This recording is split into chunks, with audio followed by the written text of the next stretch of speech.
heavy alien hit the metal floor without a sound. The tiny human standing over him did not breathe fast, did not flinch, and simply picked up her coffee mug. She was 52 kilograms of soft flesh. He was 300 kilograms of thick armor. No warning, no struggle, no sound. Kralgon wheezed as his thermal vents tried to pull air into his locked chest. His own venom fang sat at the bottom of her empty cup. She pressed the cup into his paralyzed hand. "Keep it," she whispered. "Some predators only learn they are prey when it is far too late. Let me show you how it happened." 3 weeks earlier, Refectory Gamma ran on a very simple law. Mass meant you owned the room. Goran Tarvash stood on the high security deck and watched the daily feeding of 200 heavy combatants. His own thick stone shell made a dull scraping noise as he shifted his weight. He liked order. Order meant the big soldiers ate first, and the small ones stayed out of the way. Then Celia Chen walked in.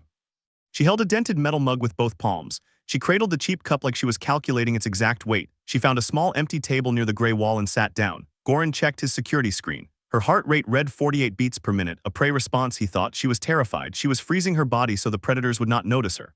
Kralgon, a huge Vorlax heavy infantry unit, vented a thick cloud of sulfur across the room. He was looking right at her. The betting pool started on rotation 14. It reached 15-1 against the human by the middle of the week. Goran watched the numbers climb on his data pad. He felt a heavy weight in his chest. He had spent 19 years keeping the peace on this cold station. He had broken up knife fights and stopped turf wars. But he knew he could not stop a Vorlax once it locked onto a weak target.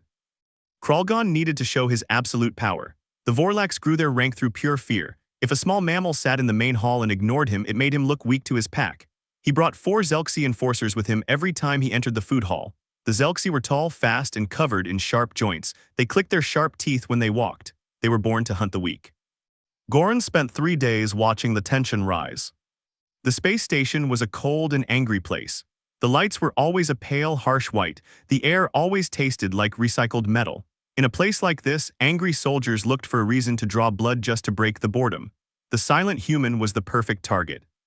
On Tuesday, a massive Gravgorn dropped a metal food tray right behind Celia. The noise was like a bomb going off in the quiet hall. Every head in the room jerked toward the sudden sound. Half the room reached for their weapons. Celia did not even drop her spoon. She just kept eating. She did not skip a single chew. That was the moment Goran realized she might not be normal. Salinkor, the chief medic, stood next to Goran on the deck.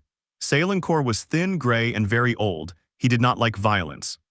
"She is logging 52 kilograms against a localized population whose average weight exceeded 200, Salinkor said.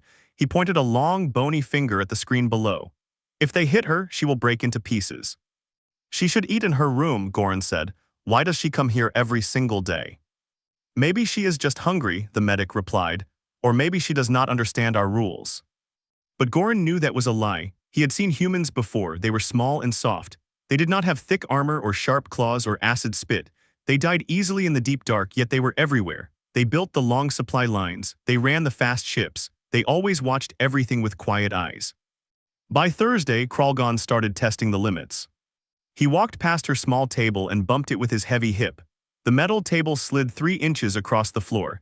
Celia just pulled it back to her chest. She did not look at him. She did not say a single word. Kralgon told everyone she was deaf. He told his enforcers she was brain dead. The betting pool jumped higher again. Everyone wanted to know how many pieces the human would break into when the giant finally hit her. Goran wanted to step in. He wanted to go down there and tell her to run away, but station rules were very strict. Security could not act until a real strike was thrown. A threat was not a crime. Only drawn blood was a crime. By the time the blood flowed, it would be far too late to save her. Friday arrived. The air in the food hall felt thick and heavy. It pressed down on Goran's chest. He knew it was going to happen today. He could see it in the way the Zelxi moved. They walked high on their toes. They kept their long arms loose. They were ready for a hunt. Kralgon walked in and did not stop to get food. He walked straight down the center aisle. The loud noise in the hall died. The spoons stopped hitting the metal bowls. 200 killers stopped breathing at the same time. A total acoustic void engulfed the room. Goran gripped the metal rail.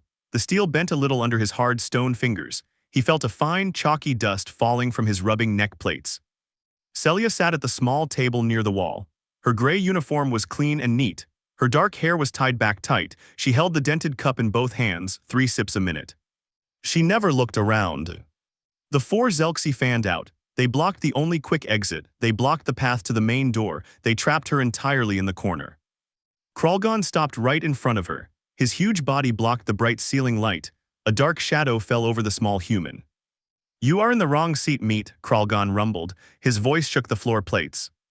Celia put the metal cup down. She laid her small hands flat on the cold steel table.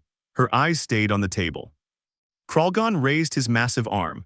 The heat from his neck vents made the air wave and blur. He smelled like burnt rock and old blood. He swung the back of his hand hard and hit the mug. The cup flew across the room. It made a loud, sharp screech when it hit the far wall. The yellow broth splashed across the gray floor. A single drop landed on the table right in front of Celia.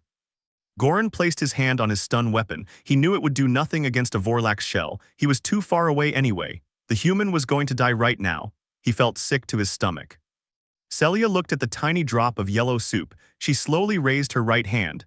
She pressed her thumb against the wet drop and wiped it away in one smooth motion. She dried her thumb slowly on her pants. Then she looked up. She looked past Kralgon's sharp tusks. She looked past his heavy chest armor. She looked right at the soft breathing vents on his neck. "Clean the deck," Celia said. Her voice was flat and quiet. "Step back. This is your only grace period." A low murmur ran through the giant room. The Zelxi clicked their long jaws fast. Kralgon let out a short, barking laugh. He vented a massive cloud of hot steam from his neck. He spread his arms wide to show the thick plates on his chest. Goran checked his monitor again. He thought the machine was fully broken.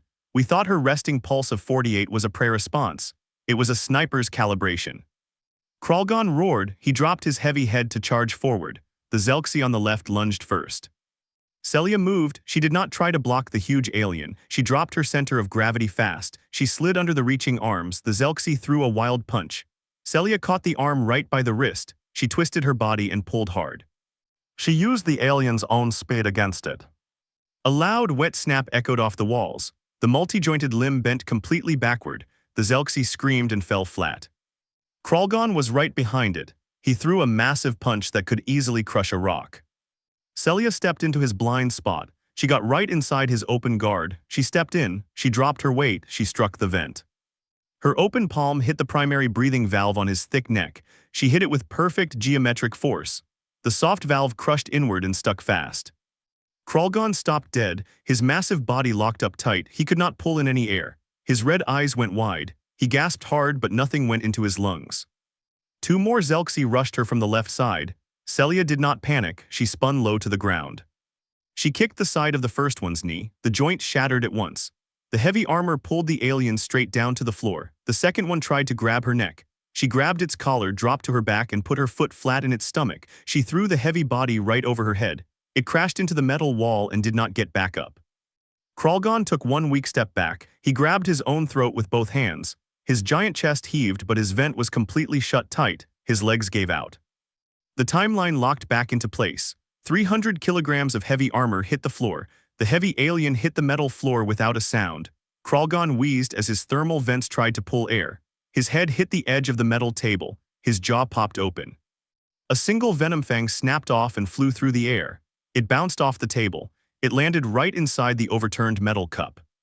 Celia stood up straight. She brushed the dust off her gray pants. Her breathing was totally normal. She walked over to the giant, shaking alien. She reached down. She picked the sharp fang out of the empty cup. She pushed the fang deep into Kralgon's paralyzed hand. "Keep it," she whispered. Goran looked at his screen. Her pulse was still 48. The food hall stayed completely silent for a full minute.